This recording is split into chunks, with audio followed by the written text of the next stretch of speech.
but I guess I got no choice. I'm here now, so. All right. Everybody starts off with an introduction. John Tiegen, a Colorado native and former United States Marine Corps sergeant, a seasoned private security contractor starting with Blackwater in 2003, later joined the CIA's Elite Global Response Staff, also known as GRS, a hero of the 2012 Benghazi attack. You are one of the 6 GRS operators who defied orders to stand down, fought through 13 grueling hours of chaos, and helped save dozens of American lives. Co-author of the best-selling book, 13 Hours, The Inside Account of What Really Happened in Benghazi. A dedicated husband and father of twin sons, and most importantly, out of everything, you're a Christian. Yes, sir. Am I missing anything? I don't think so. Well, I can think of something I'm missing. You're running for mayor in Colorado Springs. Yeah, I'm going to be doing that. So we'll definitely hit that up. And a musician? I'm definitely not a musician. Or should I say magician? Is that what that one? You remember that interview? I don't know if you saw that one. Anyways, anyways. I would say more... I don't know. I wouldn't call myself a music writer. I just kind of wrote some stuff down. I think I posted a couple of the poems online, and actually David Corlew got a hold of me. He said, "Hey, you need to do a voiceover on this." So I was like, I hate hearing myself because I don't watch my own interviews. Me neither. Yeah, so you do it at the Philly. So I'm like, okay, fine. So I started reading it. And I didn't like the way it flowed, so I started changing it up a little bit. Then I had another buddy hit me up, said, "Hey, you should throw it in, make it into a song." I was like, I don't know how to make anything to a song. So he told me about a program, said, put it in here. It'll like sing it to you. And that's kind of how it came. That he started changing the lyrics around and kind of make it sound good. And that's kind of where it came from. Well, it sounds good. So I don't think I'm a writer, music writer, but David Corlew, he's going to work with me, I guess. Right on, man. He's a good dude. Oh, he is. How long have you known David for? Probably since when did we meet him? I think it was in the book tour. Met him and Charlie. We went to the Grand Ole Opry, I think it was 2014 when we first did the book tour. Damn, right on. So 2014, 2015, sometime around there. 10, 11 years. Yeah. He's a good man to know. I've been buddies with him for, man, I don't know either. Less time than that. It was right when we moved here, so probably around 18. Yeah. But what an awesome guy. Oh, he is. He's really good. He's a really good cat. So. Well, a couple things to knock out here before we get into the interview. So I have a Patreon account. It's a subscription account. And kind of like OnlyFans? It's kind of like OnlyFans, except I keep the majority of my clothes on. So now, if I was in my 20s, we'd probably go the full gambit. But you do the foot thing at least, I heard that's a fetish. But they've been with me since the very beginning. A lot of them have, and it's turned into quite the community. And so one of the things I do is I offer them the opportunity to ask each and every guest a question. And so this is from Ian Lane. It's a good question. You've seen firsthand what happens when politics and hesitation cost lives. Do you think America is any better prepared today, or are we doomed to repeat Benghazi in a different place at a different time? Yeah, I would say yeah. Because if you look at, just through the history of what things have happened, when I would say leadership is not truly held accountable, nothing changes. But it really just depends on the administration that's involved and, what their mindset is actually changes it. But until people are actually held accountable and for somebody being killed when they just promote somebody or just reprimand them, again, your leadership and you're in that position and that is your responsibility to make sure that they have what they need to make sure they come out alive. And, if somebody gets killed because of your lack of leadership, your lack of oversight, you should be held accountable to where, again, on voluntary manslaughter, it is what it is. Yeah. Until stuff like that happens, it will happen again. Yeah, it's fucking sad, man. It is. It's a tough decision to make, but again, you're responsible for the lives of the people on the ground. like Lamb. They're requesting for stuff. And I was in Benghazi since 2011. They were requesting for more support, talking to the security guys, because we'd go over there almost every week, and they would say, yeah, we always get denied, and asking why. They would never tell us why. And again, this is from their mouths. And, when the consulate was attacked the second time over there was only 2 security personnel over there at that time. I believe this was like in April, and it happened about 1:00 in the morning.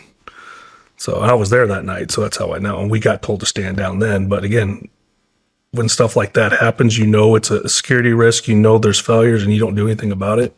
Until people are held accountable, nothing will ever change. Man, it's just crazy, Do you remember when the coast bombing was? Yeah. What year was that? I want to say 2010, 2011 or something. No, I think it was 2010. It was it was Christmas. Man, I remember working over there, and it was just the same mistakes everywhere. Oh, yeah, and you'd bring it up. I did it too, and I actually went somewhere else. I was supposed to go back to there, and yeah, we kept telling them, we got to search these guys when they come on. No, they're our friends. They're our buddies. Yeah. So again, it's like that. Yeah. It was I can't remember. Excuse me. I can't remember if it was your event in Benghazi or if it was the coast bombing, but I remember deploying in a Christmas time frame. I think it was right after Christmas, and I feel like it was the coast bombing that had just happened, but it may have been Benghazi. But I remember getting over there, and I was just like, guys, we're time and place predictable. We're doing the same shit every single fucking day, and I was brand new. It was probably coast. It might have been coast, but whatever it was, I had brought that up, and I was like, we can't be doing this shit. This is. I was new at SOC. I just went from Blackwater to SOC, and then eventually went direct. But I was like, we're going to get fucking killed. You guys just saw what fucking just happened. Mm-hmm. We got to, I'll be damned, 24 hours later, a safe house got hit. And, luckily nobody got killed. But, dude, it was just the same thing over and over, and the same excuses that. Well, no, we don't search them because they're our friends. Or, oh, well, we've been doing this for years. And it's yeah, that's exactly what we need to switch it up. Exactly. But, so we never understood that at Coast. Never understood that at all. Were you at Coast when it happened? No, I went to another location, but I was at Coast 3 trips in a row. So normally you go back 4 times, but then I had the golden visa, so I went over there. Oh, gotcha. Yeah. Man, I can't believe we never worked with each other. Yeah. It's crazy. I went to more forward bases. I was in Kabul, my first trip. Then after that, it was out the other locations. Did Iraq twice, and yeah. I hated Kabul. Yeah, I hated it too. I like the outstation. Oh yeah, way better. There's a lot more going on than too much flagpole crap. In Kabul, man. But a couple other things. Everybody gets a gift. Oh, yeah, he perked up for that one, didn't you, Axel? All right. Can I smell? Easy fella. But it's mine. So, yeah, those are Vigilance League gun bearers, legal in all 50 states. Not that you have to worry about that in Colorado. But, right, yeah. But, yeah, it's just candy. And then I got another thing for you.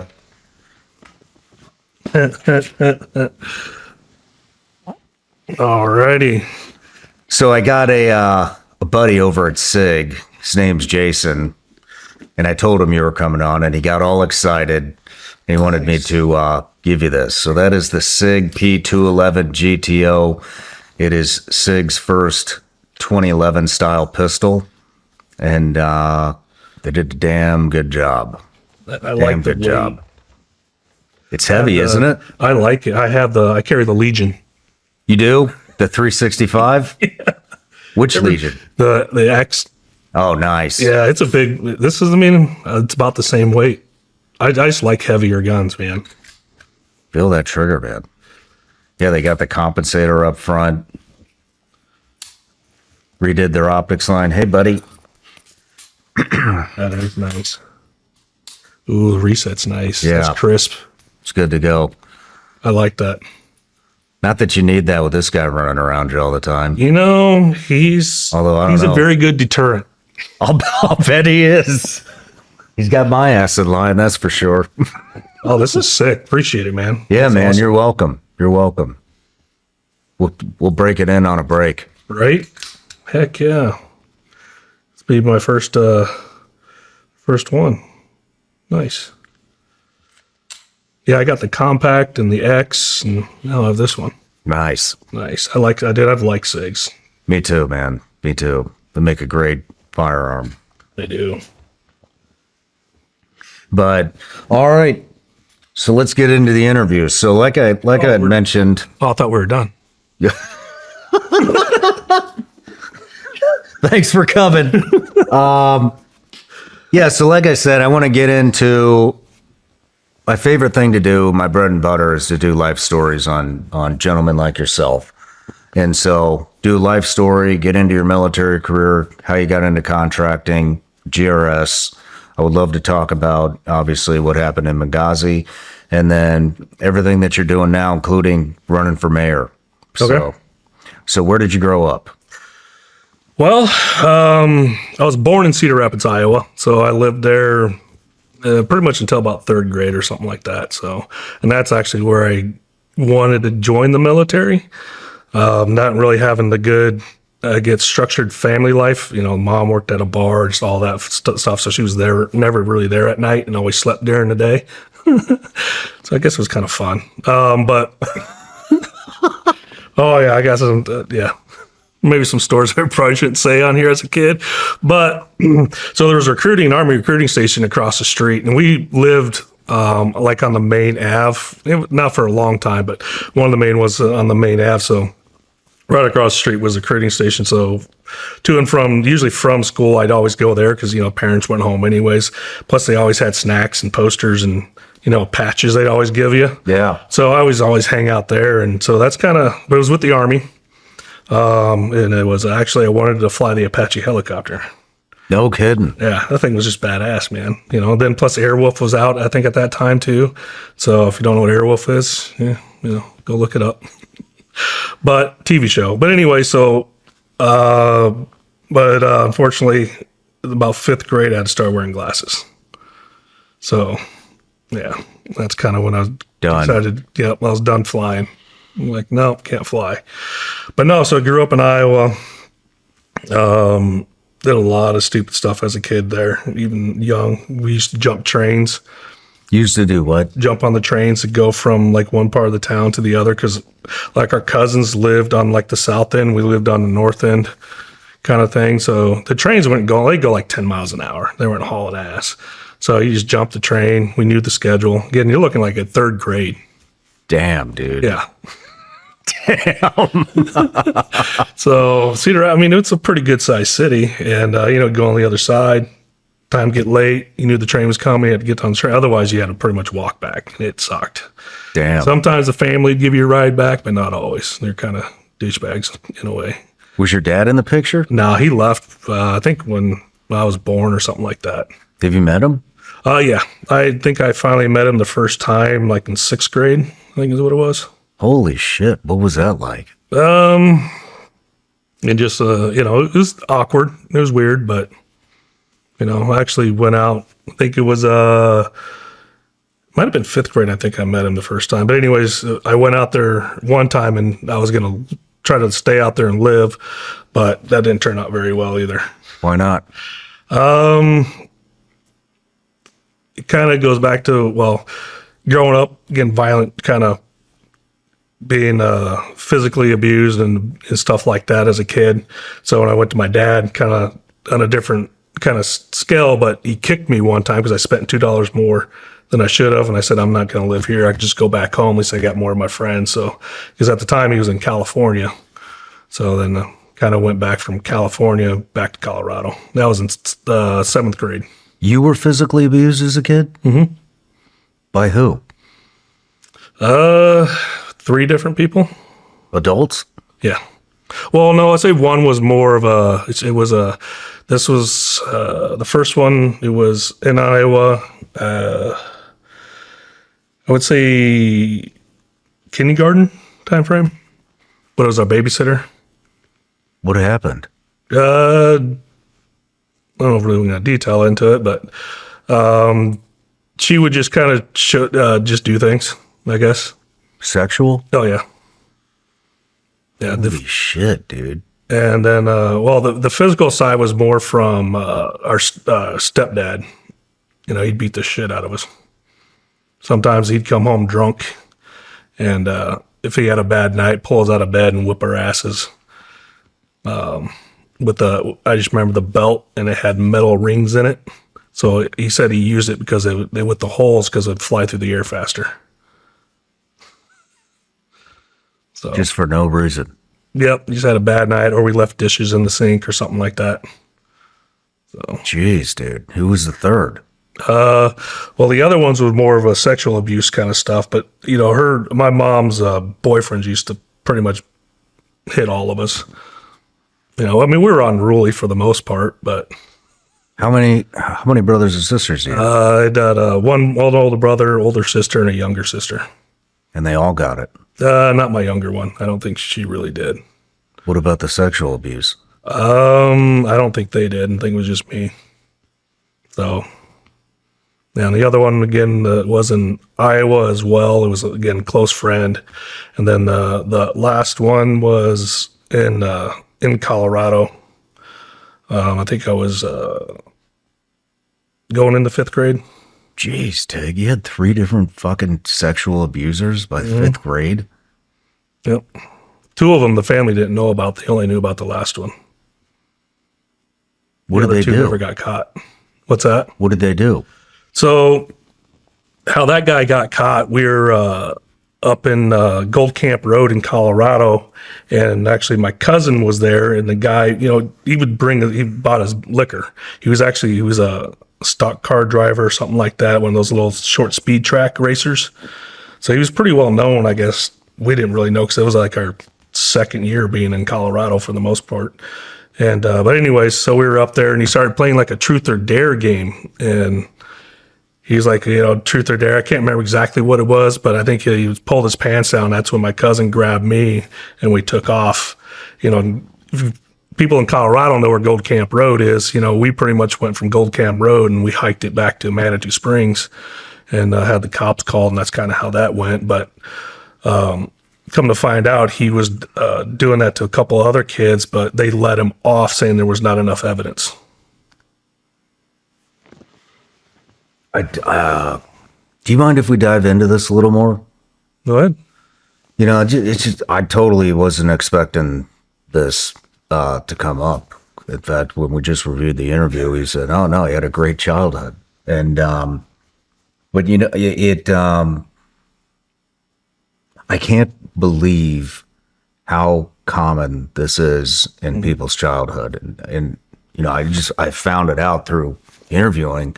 I'll bet 50% of the people that have been on here have been through physical or sexual abuse as a kid. I think that's why it's probably more than that. Just ones don't talk about it.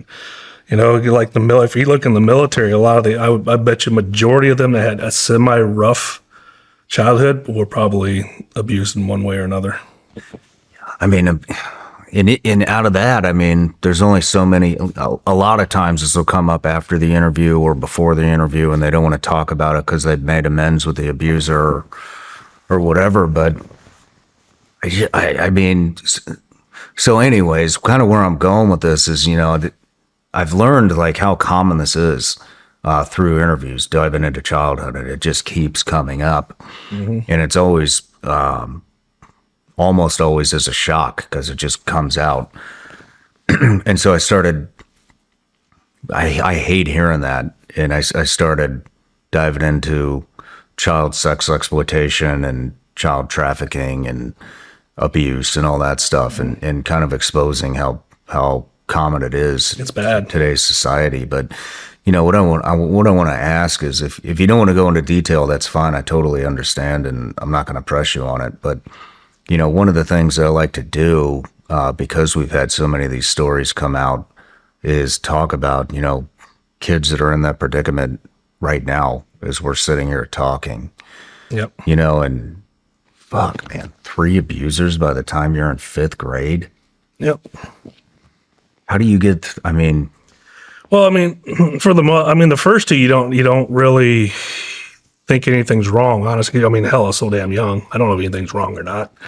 I think the first one stopped just because we moved. You know, she was the babysitter, and you know, again, I don't remember exactly why, but you know, she was babysitters during the day, mainly during the summer. Could have been it was maybe because school started. She couldn't come over no more. But you know, for me, you know, even though I was running for mayor, you going through and they're teaching you about the things that's going on in here, and I'm like going, you know, when these things happen to me, none of this stuff was brought up when I was a kid. I remember, you know, going through the problems and stuff, and for like kids that are going through it, my biggest I originally didn't want kids because I didn't want to have to deal with, you know, my own kids going through the same shit that I did. So Jeez. That's why I waited till 35 when I had enough close calls to say, well, you know, I better have kids if I want my genes to continue. So again, that's why I decided. Other than that, it's just like, man, society's just fucked up. yeah. And we don't protect our kids. You know, you do have some parents, again, they'll see somebody doing something to their kid, they'll go kill them. And then what they got to do, they got to go spend time in court, which I think is horseshit. Somebody's hurting your kids. You know, that's our number one asset in this world is our kids. That's our future. So to allow things like that to happen, that's why I was kind of afraid to have kids, because if somebody did that to my kid, You kill them. I'm going to kill him. So, you know, I talked to my kids about it. You know, they don't know my history, but I always made sure I let them know. You know, that was the biggest thing about the last guy was he would use, you know, again, you know, what, 4th grade, you're what, 8, 9 or something like that. You still don't really know. So there's again, he was like, you know, if you tell anybody, I'm gonna kill you, or I'm gonna kill your brother and sister, because we was in an apartment and he just lived like right upstairs, and he was a pretty big guy.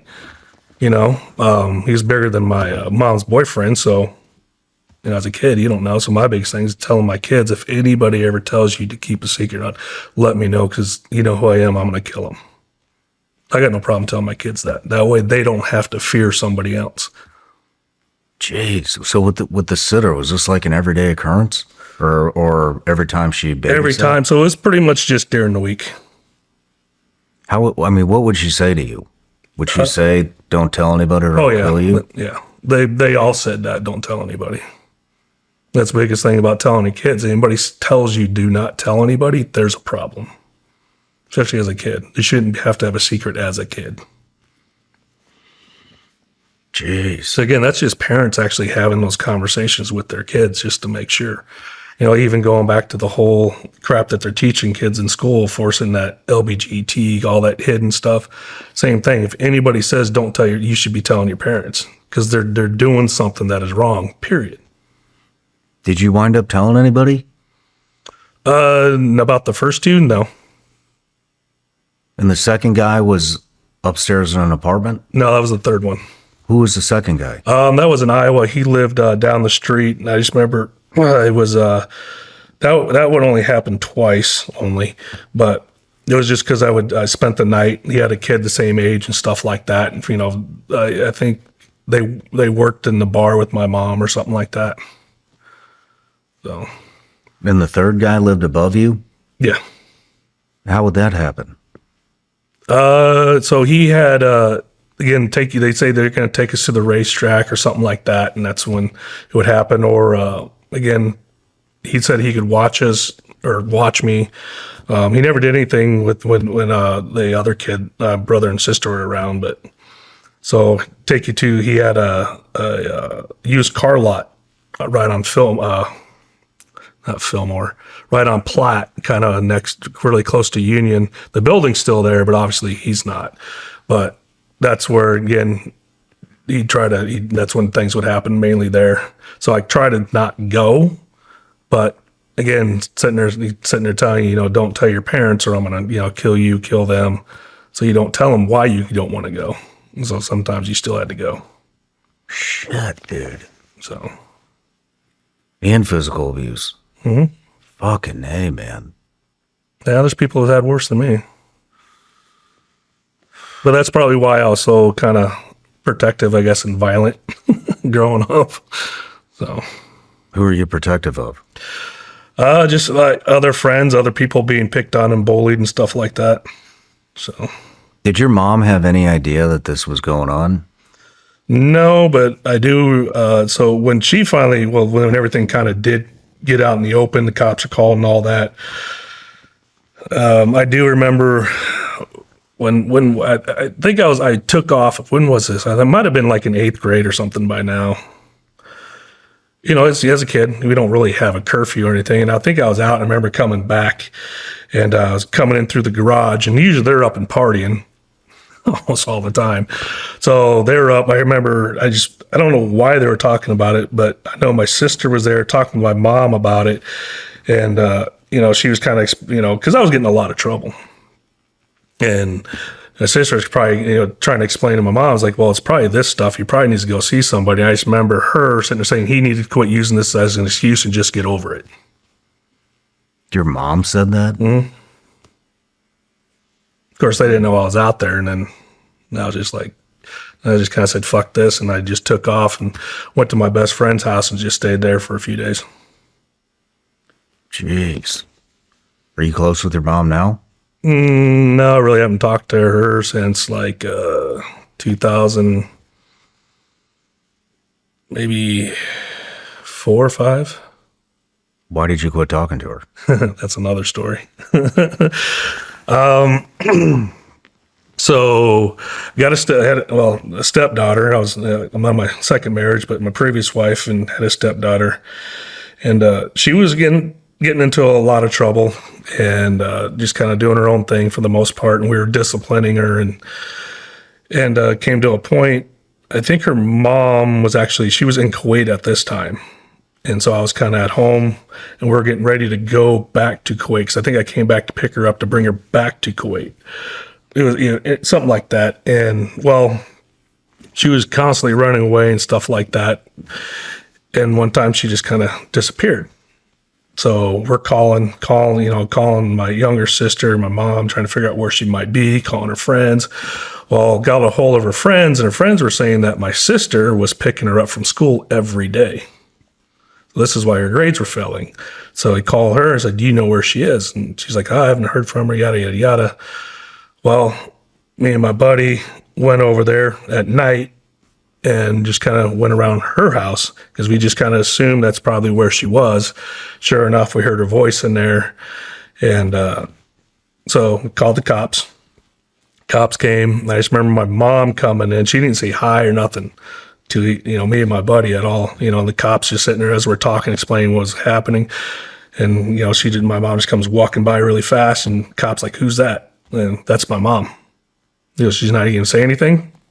Probably because she knew she was there. She had been gone for like a week now. We've been trying to look for her. Well, obviously, cops get involved. Child Protective Service gets involved. They start talking to her. Next thing you know, I'm being looked at for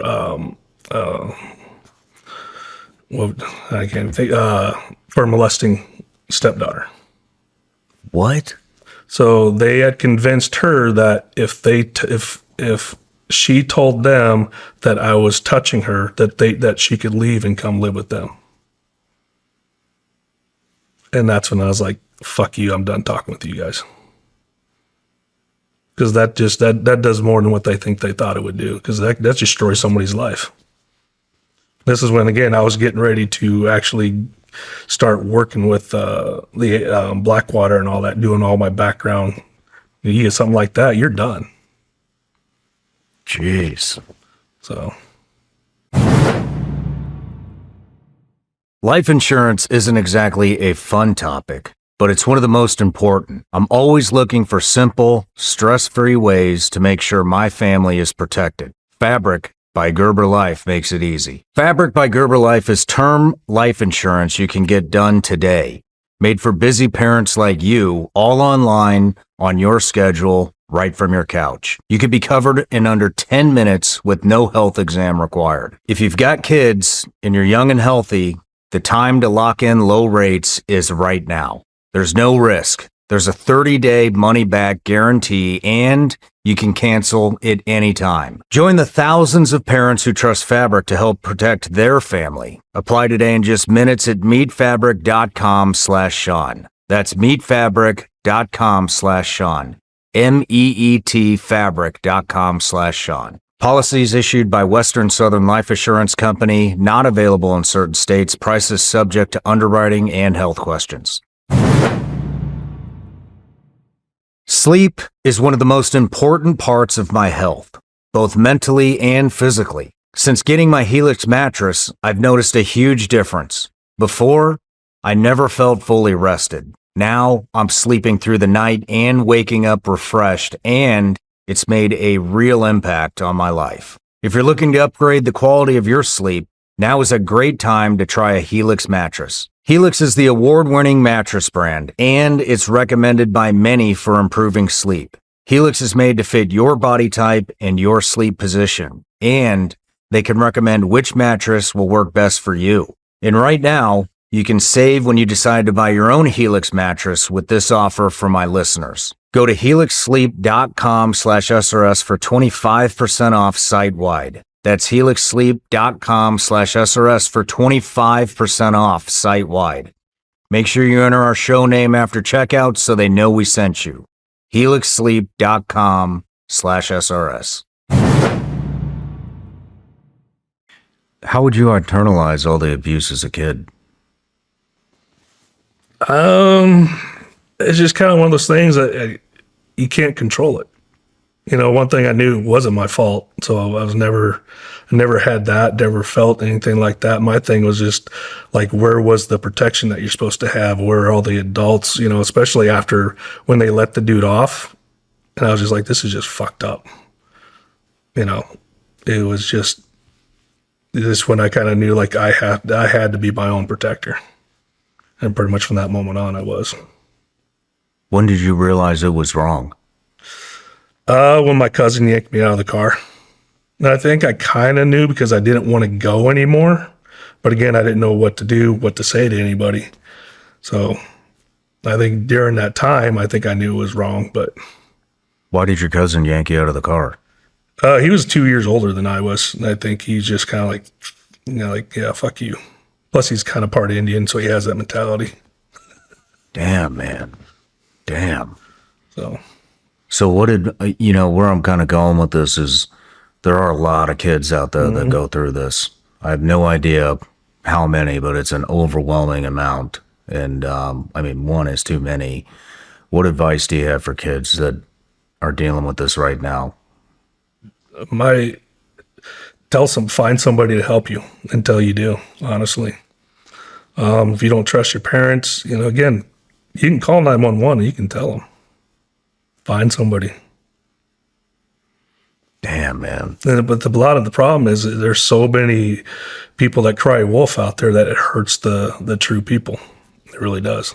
Yeah.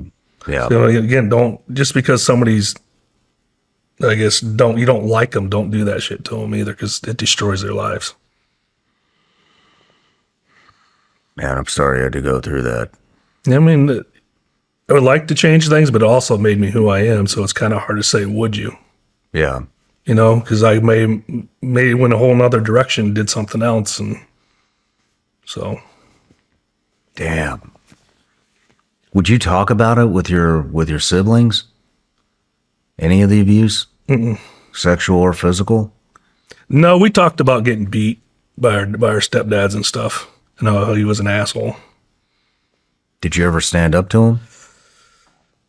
No, I know I didn't. I think my brother might have, but then he just beat you harder. That's all they would do. I mean, we're kids, or you know, the size difference. You know, it's amazing. Not much you can do about it. I know my mom tried to stand up for us a couple times, but I know he put her in the hospital a few times, throwing down the stairs and all that stuff. You know, separating her shoulder and all that. Shit, man. You witnessed all that? Mm-hmm. That's heavy stuff, dude. Yeah, foster homes ain't that great either. Same thing. They're very abusive. You've been in foster homes? Yeah. How did you wind up in a foster home? Mainly, I think the babysitter once left us as when I was in first grade, around first grade. And we were asshole kids, man. We were intense. We no discipline, no supervision. And she couldn't deal with us no more. So she called the cops. My mom, again, she was at the bar. Nobody could get a hold of her. So the cops came and got us. Foster home for about a week. For that one, again, that they were just, again, kind of same thing. Very, very abusive, physically. And then, the second one was physically and sexually again. So the worst one, though, is like that one, my mom was in the hospital. I don't remember exactly what for, but I remember them walking us there so we could see her from the hospital room, which was kind of cool, I guess, as a kid. Walking back, I didn't have any shoes, and I stubbed my toe and I ripped it open pretty good. It was pretty gnarly. Screaming, crying, couldn't walk. So they were nice at that time, but then when we got into the house, they beat the shit out of me because I was crying. Damn, man. Yeah. That's a rough childhood. Jeez.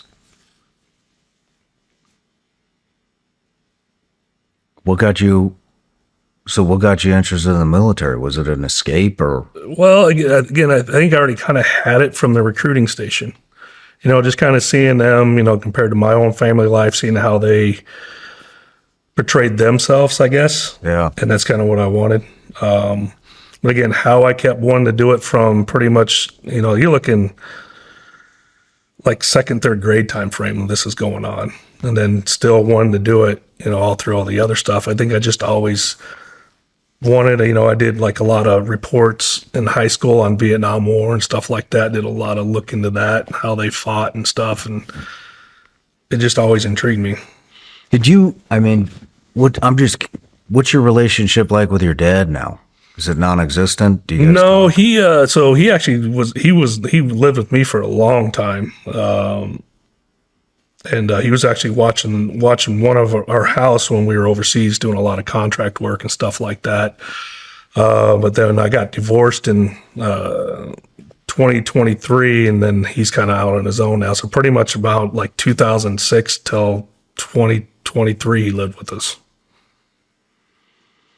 So I had a property out down in Pueblo County. Had a in-law house. So that's kind of where he stayed. So he kind of watched, with the cattle and stuff like that while I was gone. And, so he did some help around the house or around the property. How do you think that abuse has affected, if it has, your adulthood? I'm pretty sure it has in one way or another. I mean, I don't see how it couldn't. Yeah, I mean, I don't think I have that. My wife would probably say the romantic lovey thing. Pretty rough on the edges for the most part, but definitely don't, trust. Really ain't a whole lot of trust. In anybody? Not really, so. I mean, I trust her and my kids. Mm-hmm. Mm-hmm. But, just been so, again, betrayal, it's been there forever. Even one of let's say the second stepdad, he, so when you're a kid, you get a job, you can't open a bank account. You have to have a cosigner. So he was the cosigner on the account. And I started work when I was like, when he could, like 15 or 14. And so I was just saving up money. Not making a lot of money, but I was saving up. I think I was supposed to have like $4,000 to $6,000 in the account. And, I was probably the only kid in ninth grade that had a car. But I went to go, because the battery died, so I went to go buy a battery, and I kept getting denied, so I called the bank. There was no money in it. He stole all my money. No. Damn, dude. So my boss actually, he would just cash my checks for me and just give me cash. I quit my bank accounts until I could actually get my own account.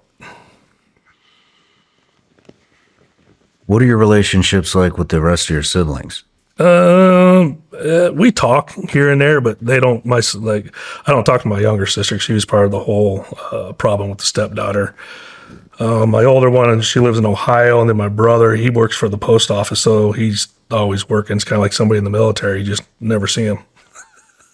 But just kind of like with Oz and Tonto, we just kind of talk every now and then, hit each other up. Yeah. So, yeah. Do you guys talk about what happened nowadays? No, I think we did once, me and my brother, when we were drunk. It's usually when you're drinking, talk about it. Man, I hate hearing this shit.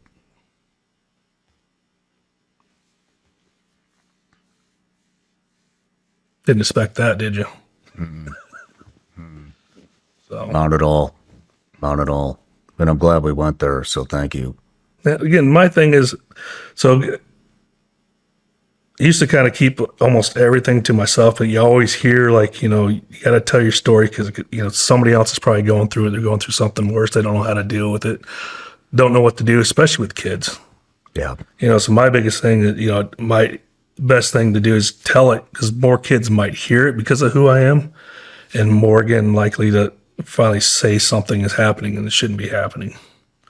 So it's better for them. I mean, for me, healing, it doesn't really heal me at all. It's just, it is what it is. There's nothing I can do about it. Can't change it. I dealt with it. It is what it is again. But it's, for me, letting kids know, or even adults know, again, it's not your fault. At least I did know that growing up. I knew it wasn't my fault.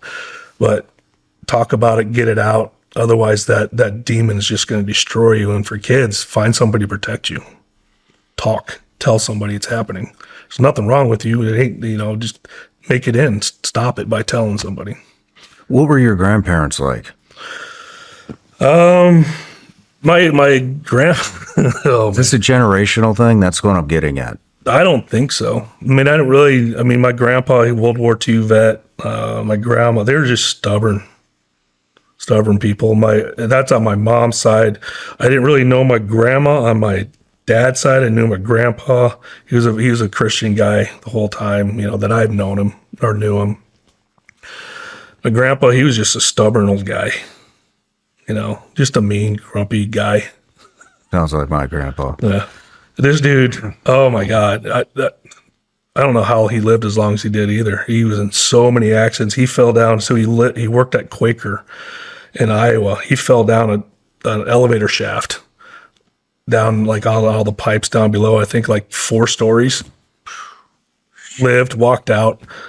They got in a major car crash. Again, metal just wrapped around him. Lived, walked out. This dude would not die. I remember when I stayed there one summer. What was it? I was listening to. I was watching a TV show. He wanted to listen to music, so he would turn his shit up. I would turn the TV up. And he would tell my grandma, "Go tell that little." I could hear him. Go tell that little shit to turn that off and get outside. He was a happy guy, but no, I mean, they were just kind of mean. They were never abusive. They were just, disciplined, I would say. Old school. Yeah, just old school. The reason I was bringing that up is, you see a lot of families, if that's what you want to call it, but, this gets carried on from generation to generation to generation. It becomes like a generational curse. Yeah. In fact, I got, somebody on my team has been through a lot of that kind of stuff. Sounds like a very similar situation. And so, what I want to ask, and I always commend him because I know where he came from.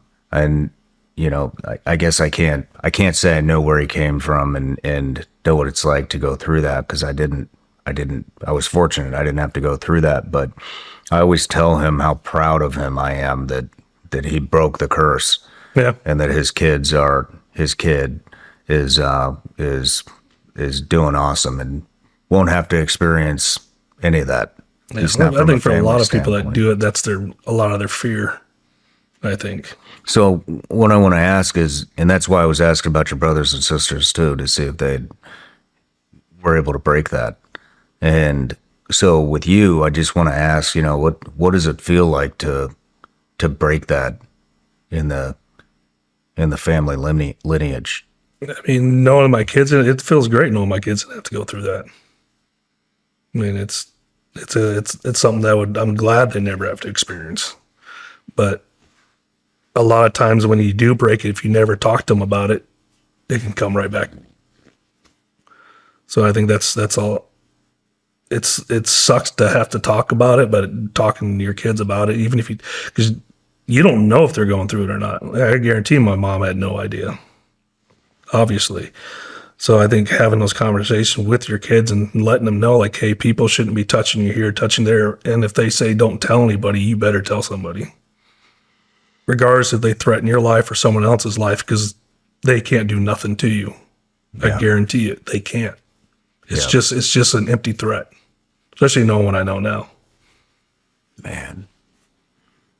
Scary shit, man. Scary shit. Yeah, because the moment law enforcement gets involved again, the scene, it's not a Hollywood movie. They're done. I mean, they may get away with it, but you're gonna be pulled away from that environment completely. Yeah. So either way, you're still protected. Yeah. Man. Well, once again, man, I just thank you for going into that, because I think it's important to talk about, for the upcoming generations. Mm-hmm. Oh, and it seems to be happening more and more and more as time goes on, or at least it's exposed a lot more. And well, it goes back to like I was saying, the accountability. They think people cannot be. There's no rehab for that. They should never see daylight ever again when they do that. Yeah. That's the problem. I'm with you. So let's get into the military stuff. When did you join? So I decided to join the Marine Corps when I saw Full Metal Jacket. So I think I was, 89 or something like that when that popped out. So I knew I was going to join. I still kind of was going to do the Army. But being the hoodlum that I was, I saw that. I was like, I need more of that. I knew it. So I'm talking about the boot camp scene, not the after. I don't really watch the whole combat part. I just like the boot camp, and it's awesome. Maybe I'll see if I can find it. But I got a picture of my kid. Now I still watch it. I was downstairs watching it, and it just kind of started. My son literally stood there during the whole entire boot camp part of the movie and was just watching. Then I stopped it just before Gomer freaking whacked himself. So I was like, okay, how'd you like it? He said that was cool. I'm like, see? Oh, shit. So I ended up doing the delayed entry program in the Marine Corps. You don't go to boot camp, but it does kind of help towards promotion. So I did you kind of sign a thing saying you're going to do it. And you have to go through like the weekend stuff. So that kind of helped me stay out of trouble. And then November of 95, I went to boot camp. And I'm going to tell anybody, if you cherish holidays, don't go to boot camp during holidays. It'll ruin it for you. I used to love Christmas. No, I was just kind of like, Our Christmas tree was a red lens flashlight in the tree. Nice. And we had to sing "Oh Christmas Tree" to it. So boot camp I thought it was easy, man. I mean, if you're physically fit, to me it was a cakewalk. I mean, I didn't mind getting yelled at. I got slammed a few times, but I just giggle. Just like, this was awesome. What did it feel like to get the hell out of your family predicament? So I kind of left when I was in ninth grade. I moved in with my best friend's girlfriend's parents. So I was when I got my job after my stepdad stole that crap from me, I kind of just said, I'm done. And I left, moved in with a stripper when I was 16. What? Yeah. And how did you meet a stripper at 16? One of my mom's friends. Was your mom a stripper? No. I don't know how they met. I think it was over drugs. Holy shit. Dude. So moved in there with them and then with her. And it was all normal at first. And then it turned to more of a relationship. But then I ended up moving out and actually moved into the back of the restaurant that I was working at. So I had a bed back there, and I was just go there and I'd sleep. Did that for a while, and then I moved in with my best friend's parents, his girlfriend's parents. So you met a stripper who was a friend of your mom's and moved in with her. Yeah, she tried to. Yeah, she called the cops on her and tried to get her for all kinds of stuff. But again, at the like statutory rape is what it was. But nothing was actually happening at that time, anyways. I just wanted to get the hell out of that place. You know, she had already had drug raids done on her and stuff like that. So I just had to get out of there. So, yeah, How old was the stripper? 24. And this turned into a relationship? Yeah. I mean, what's going on in the house that you're living in when you're living with a stripper? What What do you mean? is it like, what the hell was happening? Did they come home and there's a party every night, or? No, actually, she didn't throw any parties in her house at all. In the apartment, she never had any. They're always across the hall. So we just go over there, hang out with those guys more than anything. Jeez, dude. Yeah. But no, I mean, it was just a good way to get out. One of my best friend ended up moving in there too, as well, for a while. Yeah, it was weird upbringing, but Why did you leave there? it just wasn't very good. You know, kind of, I don't really know how to explain it, but it just kind of, I think it was more of the relationship side of it, where again, you couldn't go out and she was going out, kind of a thing. And then I know she had drugs. Again, I just hated the drugs scene just because of my parents. So I was like, screw this. And I moved out. My boss, again, he said, you can go stay back here in the storage area. I mean, put aside a bed, a dresser, everything back there. Man. I'd just take a shower at school until I moved in with my best friend's parents. And then it was really jacked up. And my junior year, and I was playing football, staying with them, I had a 3rd-degree separation on my shoulder, and I had to have surgery. Well, it came to a point where they actually had to go and yell at my mom because obviously they don't really have custody over me. So she had to sign the paperwork for me to actually get the surgery done. So here I am. I have my bones sticking up like this for about 3 months, and I'm in a sling. And I finally got the surgery done. But yeah, they had to force her to sign the paperwork for me to get the surgery. How the hell did you find Christianity through all of that? I think it started as a kid. We always went to church and stuff like that. And I always liked the music. It was just weird. All this is going on and you guys are going to church? My parents, not really. It was mainly my grandma. God, I can't remember that. And then some other people in the family. Some of the older ones, they would like take us to church and stuff like that. So we did we're on welfare. So like if we wanted Christmas, Thanksgiving and all that stuff, we always went to the church to go get food, go get presents and stuff like that, and see Santa Claus. It was always at the church. That's where we got stuff from. So. Damn, Tig.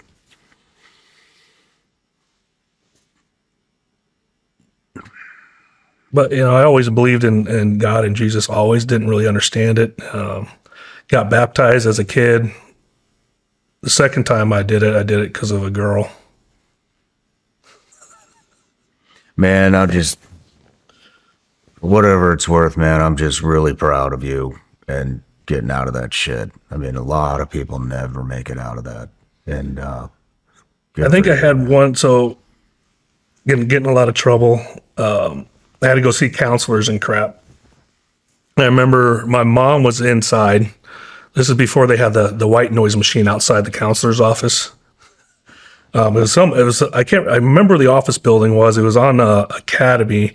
I think I remember exactly which building it was, but it was actually right next to the Marine recruiting station I ended up going to. But I was sitting outside the office. My brother, my sister, we're all always in trouble. So again, it was just that family. Just getting in trouble constantly. I won't tell their stories, but I was there, and I remember, my mom talking about us, and really not in a good way. And then the counselor just said, talking about me, he's like, he's going to end up just like them. He's going to be in jail. He's not going to amount to anything. And that's I just kind of sat there, heard that, and I got up and I left. I never went back there, but I was like, fuck you, you ain't gonna tell me who I am and what I'm gonna do. So that was probably part of the motivation.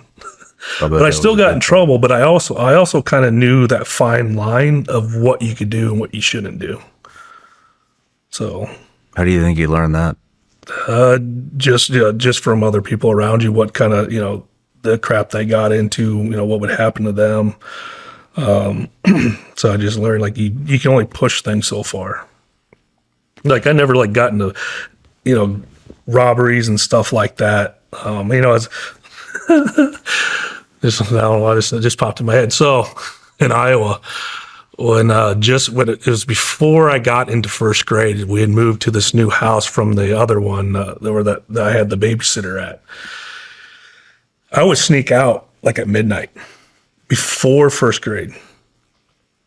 And I learned how to before first grade, and we lived next to a college, so a bunch of apartments and stuff like that. A lot of people didn't lock their cars back then, so I'd open the car and I'd steal all the change. I did this for a while, and probably I think it was about the second month because I wasn't smart enough. I'd probably do it like almost like every weekend, like every Sunday. I think is what it was, or something like that. I was consistent. Well, these college kids decided to hold a sting on me. I think they caught me like at 3 a.m. What do you do to a pre-first grader that's taking change out of your car? Oh my God. So they grabbed me, right? I'm just like, I'm just a little shit. I'm just like, let me go. I'm cussing up a storm and this and that. What are you, like 6? Oh yeah. Probably 5. Dude. And, they're just like, what the hell? Are you the one in here, tell us the truth. Are you the one stealing it? We already called the cops and like, we'll help you out. I'm like, yeah, I've been the one doing it. It's like, why are you doing it? Well, I want to eat.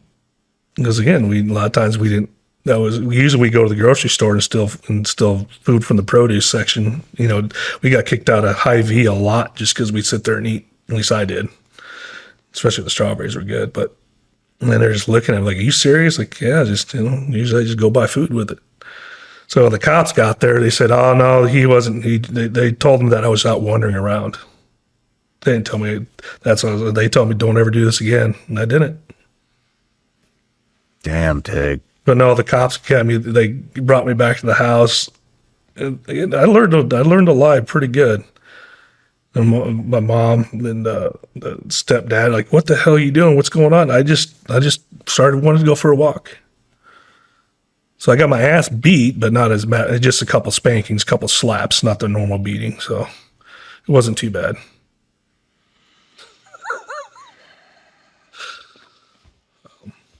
I forgot what I was talking about before that, but no, I don't know. That just kind of made me talk about. Oh yeah, so I didn't wasn't no Grand Theft Auto. I didn't do no armed robberies. Didn't kind of quit stealing after I left Iowa. We used to break into people's houses and garages and steal stuff, but kind of again went to Colorado, stopped doing that stuff. Mainly for me, it was just a lot of fights. That was really it. It was about the only biggest thing because especially when I started working, I was more about making money than doing anything else. I mean, hell, I was 14. I had a Mustang 2 I bought for $300. The only thing I had to do was put new tires on it and traded that and got a 84 Blazer. I was always, from a kid, I was working. I was always trying to make money, even mowing lawns. I always try to figure out how to make money. Usually that's how you bought your toys, especially G.I. Joes. So I always worked for everything that I had. Nothing was really given, even during Christmas and all that crap. Damn, man. So you were surviving from Day very one. early age. Jeez. All right, let's go back to the Marine Corps. Yeah, so went to boot camp. Yeah, it was fun. I enjoyed it. It wasn't hard, but we had 84 recruits and only 2 drill instructors. So we got away with everything. I mean, normally it wouldn't be that way. It would normally be like 50, but Bill Clinton had a shutdown during that time, so everybody got backlogged. So anyways, Got in there, wanted to do infantry. It was just a bullet catcher. Picked up rank pretty fast because, again, I just knew what I wanted to do. I enjoyed that stuff. You excelled at this. Yeah. Became an infantry squad leader, became sergeant within like 3 years. So I was a squad leader within 2 years. So What was it like for you? I mean, let me rephrase that. How close were you with your guys in the Marine Corps? I think for the most part, we were fairly close. I mean, obviously you had to separate the rank for the most part. You kind of did, kind of didn't. Sometimes I think it's more hurtful to